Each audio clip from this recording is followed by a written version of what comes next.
За одоо ерөнхийдөө өмнөх хичээл дээр болохоор төсөвдөд тайлбарласан гэж бодож байна. Одоо яг хэрэглэн дээр ингээд туршиж үзэх юм бол нэлээд өөр болохоор одоо хэрэгжилж үзлээ. За ерөнхийдөө бол нөгөө нэг өмнөх хичээл дээр зэснүүдтэй зүгээр нэг хальт тайлбарлаж одоо яг хэрэглээ талаас нь хэрэглээд үзье. Зүгээр ерөнхийдөө нэг энгийн shape үсгээд дүрс үсгээд үзье тий. За би нөгөө нэг it files near shift control P буюу place there нөгөө нэг зураг оруулж ирэх зүйл гэх юм уу, ямар нэгэн өөр файлууд оруулж ирэх зэснээс энэ ерөнхийний зургийг оруулсан байгаа. За тэгээд энэ ерөнхийг нэг кальт зураад үзье. За тэгтээ хамгийн эхлээд за Adobe дээр болохоор бүгд Adobe бүх програмууд layer гэдэг нэг зүйлтэй layer маань болохоор давхаргыг хэлнэ гэх юм да. За layer-ыг болохоор Windows цэснээс layers гингүүд энэ нэг том layerтэй холбоотой цэснүүд нь гараад ирчихэж байна. За тэгэнгүүт layer-ээ ингээд задлах юм бол миний нөгөө ерөнхий зураг гараад ирчихэж байна те. За тэгэнгүүт би болохоор одоо ингээд амархан select одоо амархан сонгогдчихдаг учраас энэнийг ер нь бол хөдөлгөхгүй байдлаар хийх гэдэг юм л да. За хөдөлгөхгүй байдлыг болохоор ерөнхийдөө шууд log хийчих болно. Log хийчин object log. Окей, selection. За layer-ыг болохоор одоо тэгж гоё тайлбарч байна. За тэгээд төвчтөнгүүд би одоо ингээд ерөөсөө select сонгох боломжгүй болчихсон. Одоо тэгээ баруун төвчөө дараад logo түүжийг нь арилгачих болно гэсэн. За тэнгүүд би шууд юутэй shape зураад үзье. За эхлээд яаж сонгох вэ гэхээр би нэг гоё юу яаж үзье. Дөрвөлжин үсгээд тэрийг edit байдлаар хийгээд үзье. Яг энэ тал юуг нь юу одоо юу үсэх тал далавчийг зурх учраас. За өнгийн за ерөнхийдөө бол ингээ shape үсгэх үед ингээ хар хүрээтэй цагаанаар бодогдсон дүрс үсэж байгаа. За энэ зүүн доод хэсэгт бас энийг fill хийх үү яах вэ гэдэг сонголтууд гарч ирж байгаа. За тэгэнгүүт мэдээж энийг одоо юу гэдэг энэ дөрвөлжингөө бодож болно бодохгүй болно гэдэг бол таны сонголт байгаа. За тэгээд ерөнхийдөө энэ дүрстэй холбоотой бүх өөрчилж болох ингээд үндсэн юмнууд энд ингээ харагдаж байгаа. Мэдээж бүр нарийн тохиргоонуудыг бас энэ баруун талд ингээ харагдаж байгаа өнгө ч юм уу юу чинь одоо хүрээний өөрчлөлт ч юм уу brush хүрээний одоо жижиг том зузааныг өөрчлөх ч юм уу. За градиент өнгөөр бодох ч юм уу те. За тийм үү шүү автоматик бодогдчихдаг ч юм уу. За хүрээний хүрээний юу гэдэг лээ гадна харагдаж байгаа appearance гэдэг нь болохоор гадна харагдаж байгаа юу гэх юм да. Харагдцсан хэлж байгаа гэх юм да. Appearance маань болохоор энд гарч ирж байна. За тэгээд гадна харагдцсан тохируулж өгөх юм да. Нарийн stroke болон одоо fill буюу бодогдсон байгаа хэсгүүдийг автоматараас өөрчилж болно. За тэгээд opacity-г нь багасгах ч юм уу те. Opacity гэдэг сонголт нарийнаар гарч ирж байна. За тэгээд энэ нөгөө нэг тухайн stroke-ийг сонгох үед ингээд нарийн тохироонууд гарч ирж байна гэх юм. Тийм мэт энэ митинг ингээд нарийн цэснүүд нь баруун сонгон дээр байгаа. Гэтэ бас энийг яг хэрэглэн дээр ингээд хэрэгжилж үзэхээр илүү их ойлгодог учраас би яг одоохондоо л нэг яа гэж бодохгүй байна. Өөст амар нэр ярьж үгүй гэж бодохгүй байна. Зүгээр л гоё тий хийж үзээд бла бэмэр байна. За ерөнхийдөө нөгөө нэг дээдсэн дээр нөгөө буцсан хэсэг байгаа штэ. Сонгонгууд нөгөө нэг бодохгүй ямар ч өнгөөр бодохгүй эсвэл янз бүрээр бодох ч юм уу тийм сонголтууд гараад ирчихэж байгаа. Бас мэдээж өөрөө өнгөөр сонгож болно. За эднээс болохоор бас нэг гоё бэлэн иллюстраторын гоё вектор паттернуудаар бас бодож болж байна. Паттерн хивүүдээр гэх юм уу. За бодохгүй. Яг тэгвэл би зүгээр л өөрчлөх гэж байгаа. За stroke-ыг жоохон нарийн болгочихъя. Илүү тод харагдуулах учраас яагаар бодчих stroke. Энэ дээр илүү тод харагдах учраас. За би дөрвөлжин үсгэсэн. Тэнгүүд энэ яг энэ автоматар дөрвөлжин үсэх үед энд нэг тийм юу гарч ирж байгаа сте болонд нь ийм бөөрөнхий дүрснүүд. За энэ болохоор нөгөө нэг дүрсээ гоё гүлгэр мөлчгөр болох уу гэдэг сонголт байгаа. За ингээд сонгочих үед ингээ мөлчгөр автоматар мөлчгөр болчихж байна. А мөлчгөр юу лээ? Гүлгэр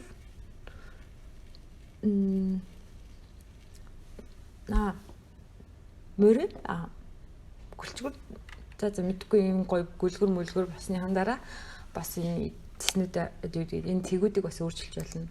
Надад бол ингээд зарим нэг үед ямар нэгэн дүрсийг үүсгэхэд аль нь хамгийн одоо дөрвөлжин ч юм уу 5 үнцэгт ч юм уу аль нь илүү энэ дүрстэй ойрхон байна тэрийг нь бүтээж аваад шууд өөрчлөлт явуулчихад надад илүү амар байдаг. Мэдээж бас хэрэв вакуум инжиртэй бол давуулаа гоё зурчиж болох л хальтаа. Гэтэ надад вакуум байхгүй болохоор би зөв өөрийнхөө хэмжээнд л окей гэл янзлаа явчихдаг байгаа. За тэнгүүд direct энэ ерөнхийдөө бол үндсэн хоёрын юм selection tool байгаа.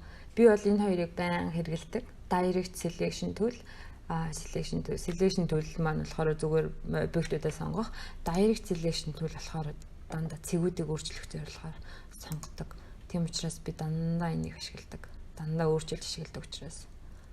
Тэгээ мауснасаа юу keyboard-наас болохоор шууд A дээр дарангууд сонгогдчихно гэсэн үг байна. Selection tool маань болохоор V дээр дарангууд сонгогдчихно гэсэн үг. За тэгээд ингээд өөрчлөлт явчихна гэсэн үг ээ. За нэг иймэрхүү байдлаар ингээд даалгавч харж байна тий.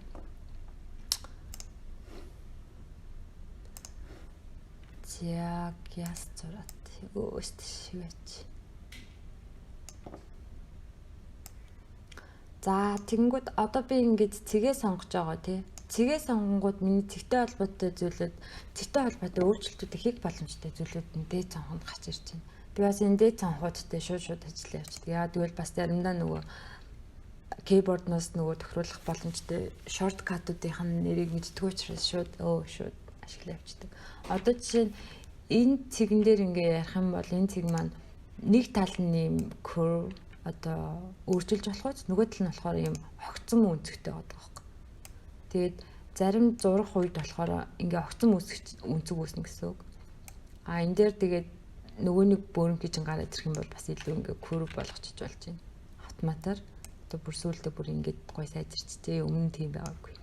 Тэгээд энийгээ сонгоцсны дараа бас энэ хэсгүүдээс илүү аль алийг хурц болох уу гэх юм үү те. Эсвэл аль алийг curve болох уу гэдэг дээр ингээд сонголтууд шууд сонгоод ирж байна.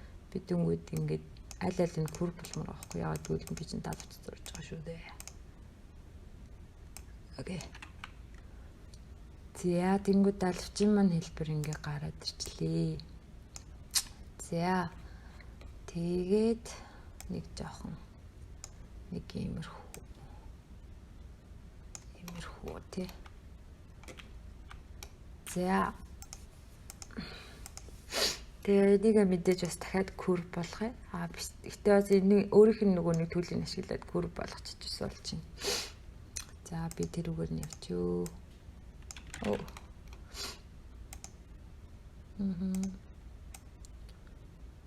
Жохон төгтөө шүү. Гэтэ бас олон зураад ирэх үед бас юм гоё болчихно уу.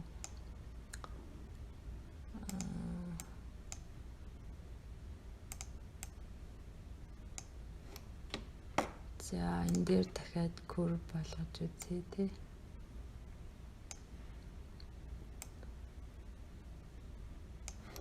Энийг бас хуглах хэрэгтэй юм шиг байдаг.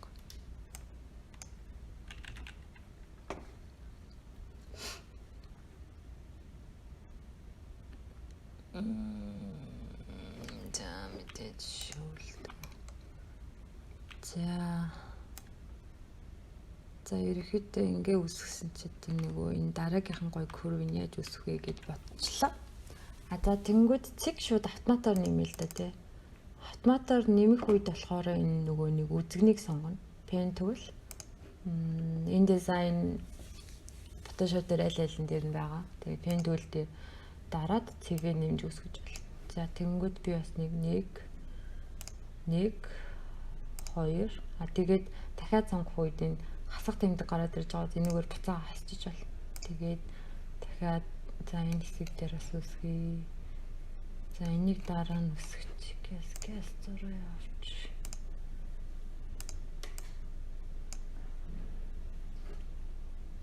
За pen тулмаар P шууд P дээрээ дараал P A гэж өөрчлөө явуучих юм шүү дээ. Хэрэг төлөвдөө мэдчихвэл амар шүү дээ. За дахиад тэгээд A За нэг иймэрхүү байдлаар. За дахиад P дээр үүсгээд нэг тэгээ A дээр сонгоод гэж явчих. За P ерөөхдөө бол P дээр дараа үүсгээ, A дээр дараа сонгоод P дээр дараа үүсгээд, A дээр дараа сонгоод за тэнгууд дээрээс гоё мохоо үүсгэх гээд сугаалах шиг жоохон мохоо болгочих. За P A P A За тэнгууд эднээсийг энэ цэгүүдээ сонгодог байгаа. Энэ цэгүүдэд дэлгүүрэн сонгож байгаа ингээ бүгдийг мохоо болгоё гэдэг байдлаар сууж байна. За цэгүүдээ сонгоцсон үед бас ерөнхий мохоо аль хэрэг мохоо болох уу гэдэг дээр сонголтод гарч ирж байна.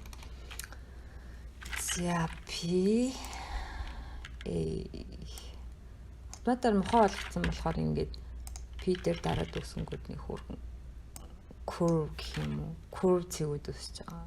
Мохоо цэгүүд мөрөө цэгүүд гэх юм уу? Тэгээд P A P A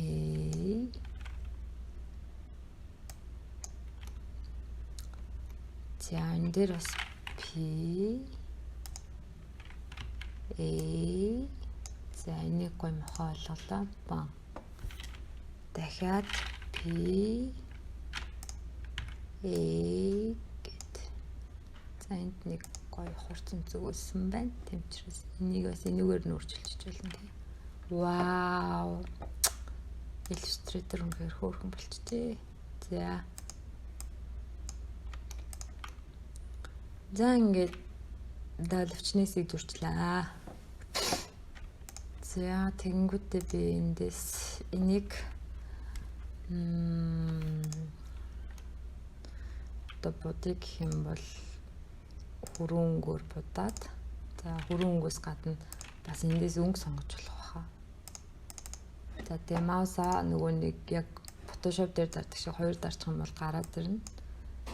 За тэнгүүд өнгөө сонгож болж байна. Гэхдээ яг өнгө сонгодог хэсгүүд нь бас өнгө сонгохыг болохоор eyedropper tool болохоор нөгөө төлөөсөө тусдаа сонгодог. Яг зургаас сонгохоор яг Photoshop шиг болж шүү. За тэгээ нэг ойролцоо нэг юм өнгөөр нь бодчихлаа. За энийг хувилахаараа болохоор Alt дээрээ дараад чирчж болно. Эсвэл Ctrl C, Ctrl V гэж хувилж болно. Яг энэ байрал дээр авах юм бол Ctrl C, Ctrl Shift V гэх юм бол энэ дээр сонгогдчих гэсэн. Тэгээд энийг хөндлөн байдлаар эргүүлээд нөгөө хоёр талууд үүсгэх гэдэг. За хөндлөн байдлаар окей. Ctrl Shift V. За хөндлөн байдлаар гэхээр Ctrl Shift V. За тэнгууд нөгөө нэг объекттэй холбоотой мэдээллүүд энд гарч ирж байгаа шүү дээ. Тэгээд би болохоор энэ X-ийг эргээ аль нэг хэсгээр сонгож байгаад тэнгууд ийм цонх гараад ирнэ. Цонхныхоо баруун дэд өнцгт нэг тийм нэмэлт гаргаж ирж байгаа цонхоо. Энэ дээр нь болохоор flip horizontal гэж сонгож байна. Эсвэл өөр дээр нь бас шууд transform биш вэ. Өөр дээр нь шууд бол яг байхгүй юм болов. Уг нь яг object хэсэг дээр гарч ирнэ лээ.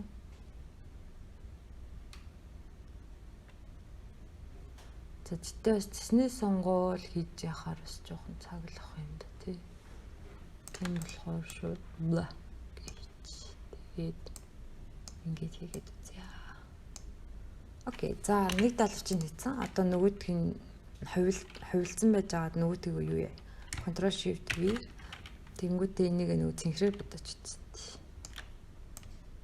Зүгээр л нэг ингийн жишээ болохоор тэгээд нөө eye drop бүртүүл eye дээр дарж байгаа нэг цэн хөрөнгө аваад.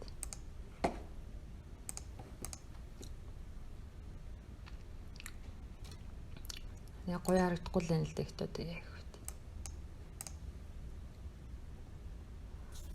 За тэгээд бас юу өгж олж байна? Gradient өгж олж байна. За энэ artwork дээр гарч ирж байгаа энэ өнгөнүүд чи яг чиний сонгосон өнгөнүүд чинь гарч ирэхгүй тохиолдолд чи нэмэлт дээр нэмж болно. Жишээ нь color guide colors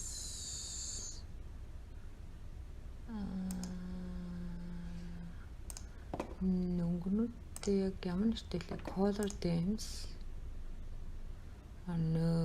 За color themes гэх юм бол яг нэмэлт нөгөө нэг бэлэн байгаа юмнуудыг гаргаж ирэх. Энэ өнгөнүүд хаана нэ?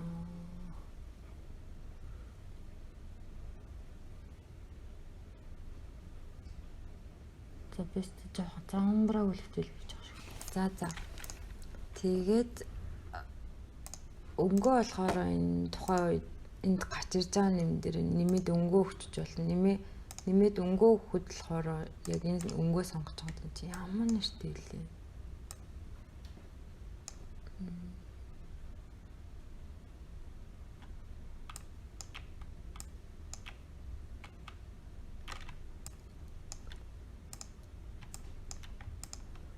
За юудаж news миний swatch л байгаа юм л да. Тэ color swatch сонгох гэдэг байхгүй. Swatch гүйл swatch сонгоцсон. За swatch маань болохоор нөгөө хэрэглэж байгаа өнгөнүүд бэлэн өнгөнүүд харагдаж байгаа шүү дээ. Тэнгүүд news шинэ swatch нэмээд одоо юу гэдэг энэ 70-ны өнгө оруулж байна. Тэнгүүд энэ дээр нөгөө нэг өөрийн чинь хэрэглэж байсан өнгө. За энэ өнгийг бас хадгалаад үзье. 70 brown. За тэнгүүд энд ингээ гараад ирчих. Тэнгүүд дараа нь ингээ сонгох үед зайлан сонгох уу гэдэг ингээ амархан сонгоч болохоор. Яа, Illustrator гэдэг том юм биш. За. За энийг групплээд Ctrl G эсвэл object дээр групп байгаа. Юу л editing групп юм уу? Яа.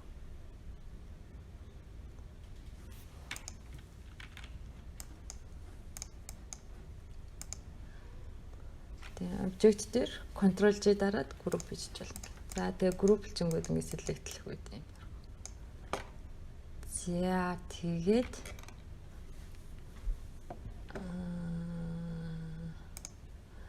за layer дээр за энэ объект болохоор одоо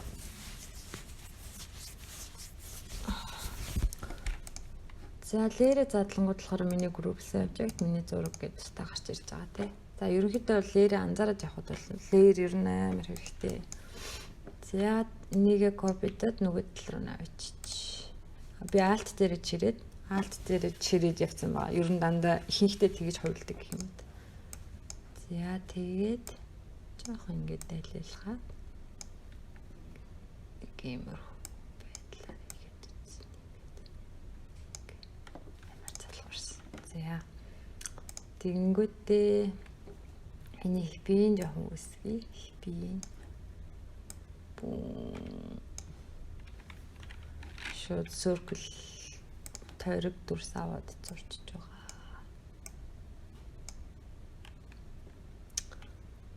За тэгэнгүүтээ тойрог дээрээ дараад дахиад хоёр нүд шиг юм. Shift дээр дарангууд пропорттэй тойрогуд үсгэнэ.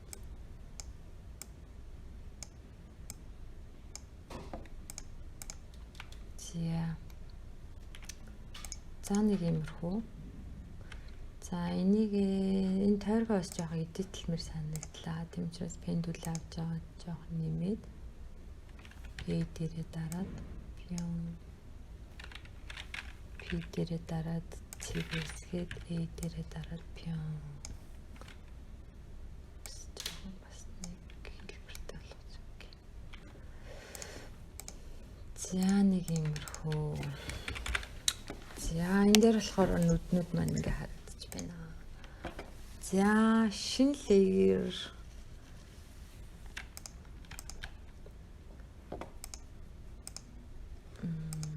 лээрээ.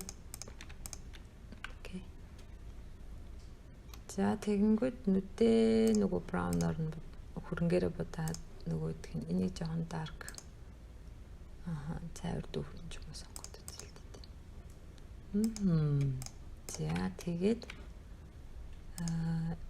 им страйп зурдаг ч юм уу. Бисгүй. За нэг иймэрхүү. За ингээд нэг ирээхээ үсгэж болж байна. За ер нь бол энэ зураг харахгүй хадгалъя гэж бодож байна. Тийм болохоор энэ зураг юу яагаад зураг лог биш болох нь object unlockable because яг тэгэл нөгөө бүх объектүүдэд төгссөн үед дараа нь ингээ өөрчлөх үед амар төгтөөд учраас би энэ зураг нэг өөр layer татгалаад төгсчихье гэж бодлоо. Тиймээс шинэ layer үсгэлээ. Шинэ layer маань энэ цонхныхоо баруун доод хэсэгт байна. Гарч ирж байна. За тэгээд би layer 1-ийн дотор layer 2-оор байлууллаа. За тэнгүүд одоо ингээ харах юм бол энэ дээр нь одоо энэ layer-ийн хойд хэсэг, layer-т байгаа объектуудын одоо юмнуудын хойд хэсэгт нь ингээ хоосон дүр гарч ирж хоосон зүгээр ингээд нэг харагдаж байна тий. Тэнгүүд сонгоцсон үед болохоор зургийн сонгоцсон үед болохоор энэ layer дээр нэг объект сонгочихжээ гэдэг нь харагдаж байна гэсэн. Тэгэнгүүт би шинэ layer рүүгээ аваачихын тулд энэ цэнхэр объект шууд чирээд авчиж байна. Тэнгүүд layer 2 болчих гэсэн. Тэнгүүд энэ нөгөө нэг зургийн хүрээ юм улаан өнгөтэй болчих. За тэнгүүд би энэ layer-ээ төвчлээ. Тэгвэл би ерөөсөө ингээд өөрчилж засаж болохгүй болчихно гэсэн үг. За тэгээ hide нөгөө нэг нүдэн дээр дарчих юм бол алга болох чинь юу чинь. Тэгээд бид нэр энэ ерөөхийн дурс гараад ирж байна гэсэн үг болох нэ. За нэг иймэрхүү. За яг нэг ингээд нэг дурс үсгэчлээ. За одоохондоо үргэлжлүүлээд дараагийн хичээл дээр заая. Үргэлжлүүлээд дараагийн хичээл дээр энийг хэдийн хэрэг хадгалах уу яах вэ их үү яаж өөрчлөх үү гэдэг дээр ярилцъя. Bye bye.